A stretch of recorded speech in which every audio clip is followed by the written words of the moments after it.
Salam sehat buat kita semua.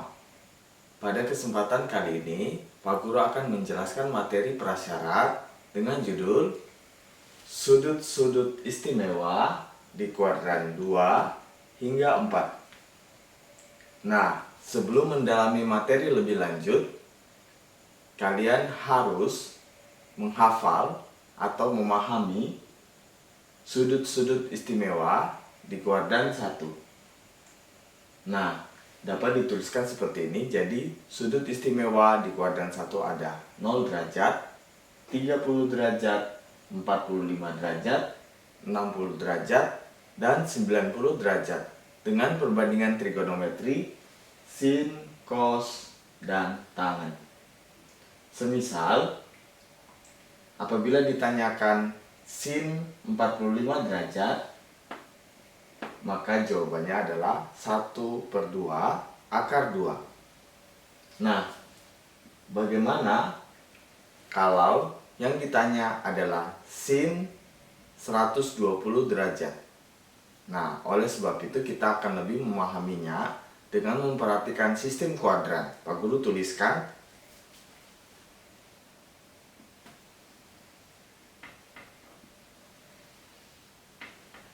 sistem kuadran terbagi atas 4.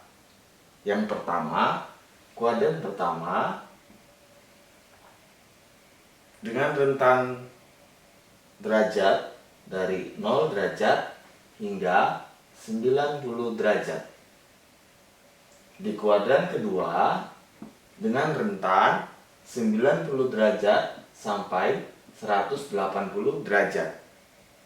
Di kuadran ketiga 180 derajat sampai 270 derajat. Dan di kuadran keempat 270 derajat sampai 360 derajat.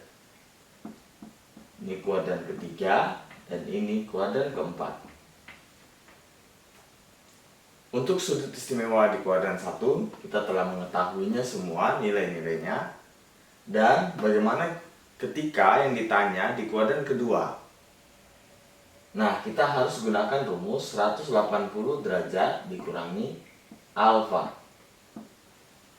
Di kuadran ketiga kita gunakan rumus 180 derajat ditambah alfa.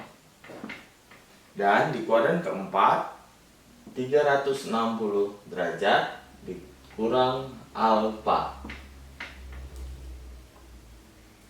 Dan kalian harus mengetahui nilai-nilai positif dan negatif di semua kuadran. Untuk kuadran pertama, semua perbandingan trigonometri sin, cos, dan tangen bernilai positif. Bisa saya singkat SEM, semua. Ya, semua. Dan di kuadran kedua hanya sin saja yang nilainya positif. Nah, saya bisa singkat sin. Kita buat singkatan agar lebih mudah menghafalnya dan memahaminya. Dan di kuadran ketiga hanya tangen, saya singkat dengan ta.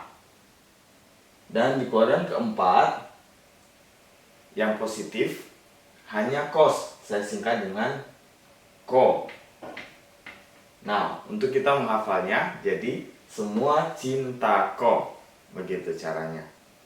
Baik, untuk lebih memahaminya, kita akan mengerjakan satu contoh soal atau 2 contoh. Ya, sebelumnya itu Pak Guru harap kalian bisa memahami sistem kuadran ini. Nah, sebagai contoh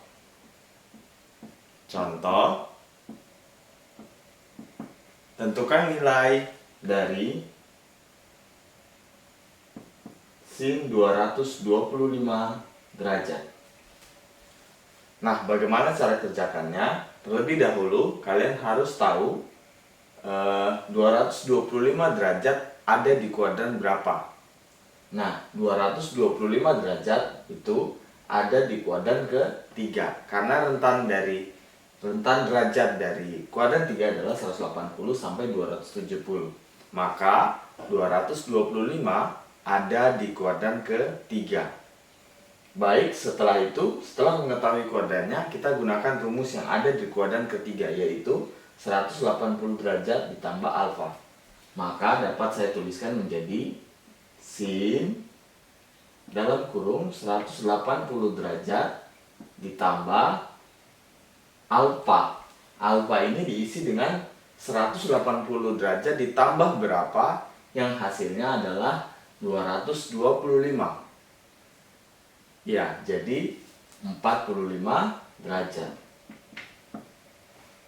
Nah, setelah itu kalian tentukan positif dan negatifnya nilai sin di kuadran ketiga.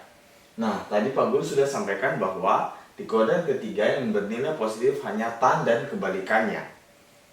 Berarti sin di kuadran ketiga bernilai negatif. Jadi ini negatif sin alfa ini kita tulis, yang kita ambil adalah alfanya.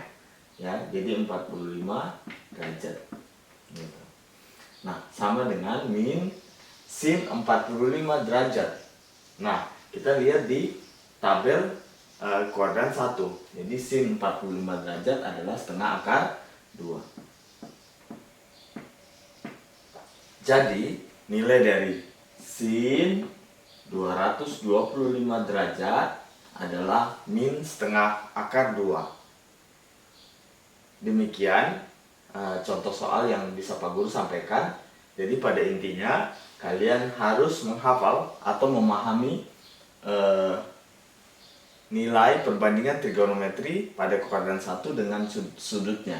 Ini harus dihafal, ini dasar.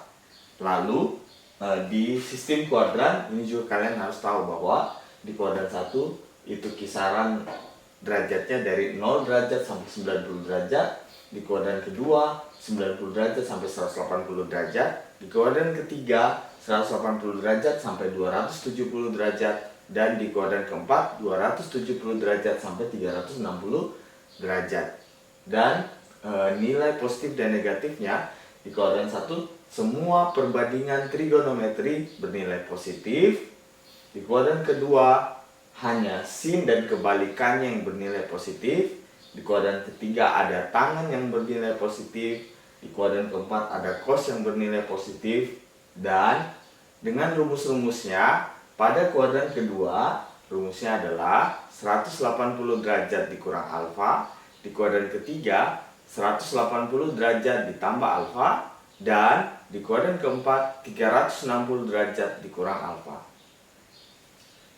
Baik, demikian materi prasyarat yang dapat Pak Guru sampaikan.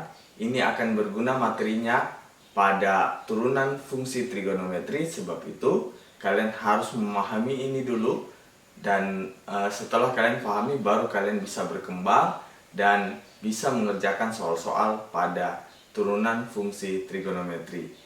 Demikian materi yang dapat Pak Guru sampaikan. Pak Guru harap kalian banyak berlatih di rumah. Tetap semangat walaupun kondisi belajar masih daring ya. Semoga kita berdoa bisa secepatnya kita tatap muka. Demikian, tetap semangat. Salam sehat.